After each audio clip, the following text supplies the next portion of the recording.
Hello friends, welcome to my kitchen with tasty food. My kitchen with tasty ফুডে আপনাদের সকলকে স্বাগত জানিয়ে শুরু করছি আজকের পর্ব। আমার আজকের রেসিপি হলো আলু ক্যাপসিকাম চিজ দিয়ে স্যান্ডউইচের রেসিপি। একবার এইভাবে বাড়িতে আলু ক্যাপসিকাম ও চিজ দিয়ে স্যান্ডউইচ তৈরি করে দেখুন, অন্যভাবে তৈরি করার কথা আর ভাববেনই না। এই স্যান্ডউইচের রেসিপিটা সম্পূর্ণরূপে নিরামিষভাবে তৈরি করেছি। আপনারা যদি চান এটা আমিষভাবেও তৈরি করে নিতে পারেন। এই রেসিপিটা আপনারা ব্রেকফাস্টে তৈরি করে নিতে পারেন। খুব তাড়াতাড়ি এবং খুব অল্প সময়ের মধ্যে এটা তৈরি হয়ে যায়। বাচ্চাদের স্কুলের টিফিনেও এটা তৈরি করে দিতে পারেন। টাইমও খুব কম লাগে এবং খেতেও খুবই সুস্বাদু হয়।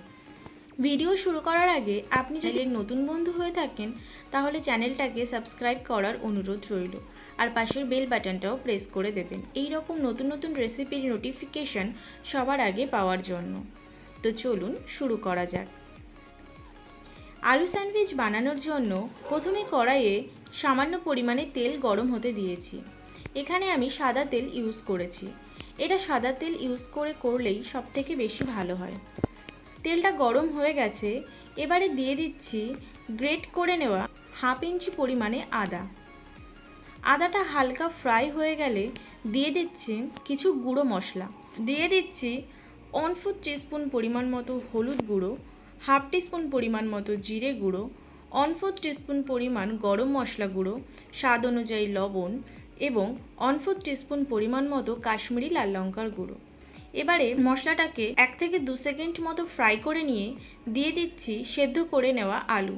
এখানে আলুটাকে আমি আগে থেকেই সেদ্ধ করে ম্যাশ করে রেখেছিলাম।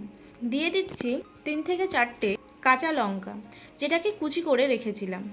এবারে খুব ভালো করে আলুটাকে ফ্রাই করে নিতে হবে।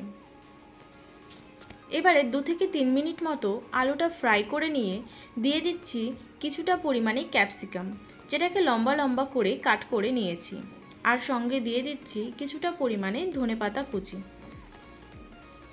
এবারে আবারও আলুর পুরটাকে 4 থেকে 5 মিনিট মতো লো ফ্লেমে রান্না করে নিতে হবে।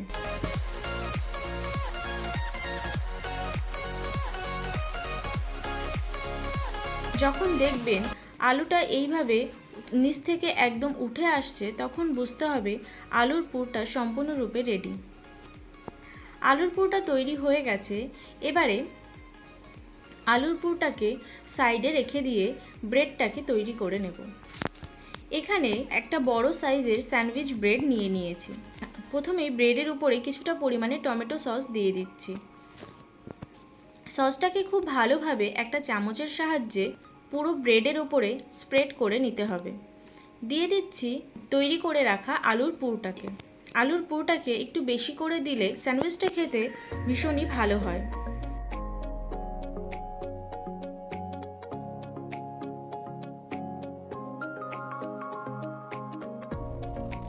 আলুর পুরটাকে খুব ভালোভাবে স্প্রেড করে নেওয়া হয়ে গেছে। এবারে দিয়ে দিচ্ছি চিজের কিউব।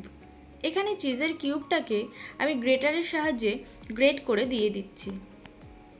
আপনারা এখানে নর্মাল যে স্লাইস চিজগুলো হয় সেগুলো ইউজ করেও এটা তৈরি করে নিতে পারেন।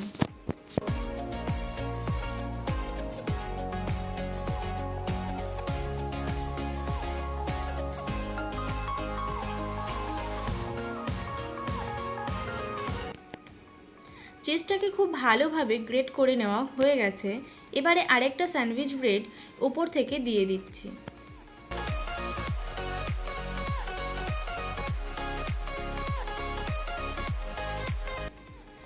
ওপর থেকে কিছুটা পরিমাণে বাটার এইভাবে লাগিয়ে দিতে হবে।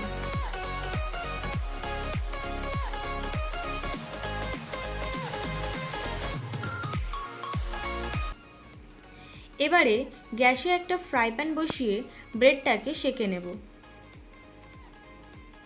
ফ্রাই প্যানটা হালকা গরম হয়ে গেছে। ব্রেডটাকে এবার যে সাইডে বাটার লাগিয়েছি সেই সাইড করে ব্রেডটাকে দিয়ে দেব ফ্রাই প্যানের উপরে এবং ঢাকা চাপা দিয়ে লো ফ্লেমে এটাকে সেঁকে নেব 5 থেকে 6 মিনিট মতো। এবারে অপোজিট সাইডে দিয়ে দিচ্ছি আবারও কিছুটা মেল্টেড বাটার।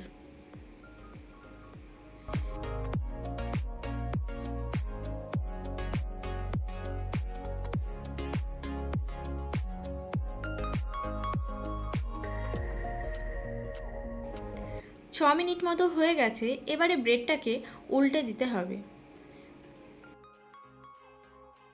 দেখুন ব্রেডের এই সাইডটা খুব ভালোভাবে সেঁকে নেওয়া হয়ে গেছে। আবারও ঢাকা চাপা দিয়ে হতে দেব 5 থেকে 6 মিনিট মতো। ব্যাস তৈরি হয়ে গেল গরম গরম খুবই সুস্বাদু নিরামিষ আলু, ক্যাপসিকাম ও চিজ দিয়ে স্যান্ডউইচের রেসিপিটা অবশ্যই একবার বাড়িতে ট্রাই করুন। আশা করছি আপনাদের ভালো লাগবে। রেসিপিটা যদি ভালো লেগে থাকে অবশ্যই করে একটা লাইক, কমেন্ট ও শেয়ার করার অনুরোধ রইল। তো আজকের মতো এই পর্যন্তই। আবারও দেখা হবে নতুন কোনো রেসিপি নিয়ে। ততক্ষণের জন্য ভালো থাকুন, সুস্থ থাকুন এবং জমিয়ে খাওয়া দাওয়া করুন।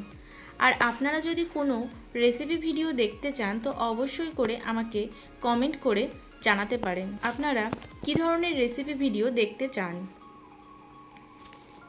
তো আজকের মতো এই পর্যন্তই। দেখা হচ্ছে পরবর্তী রেসিপি নিয়ে।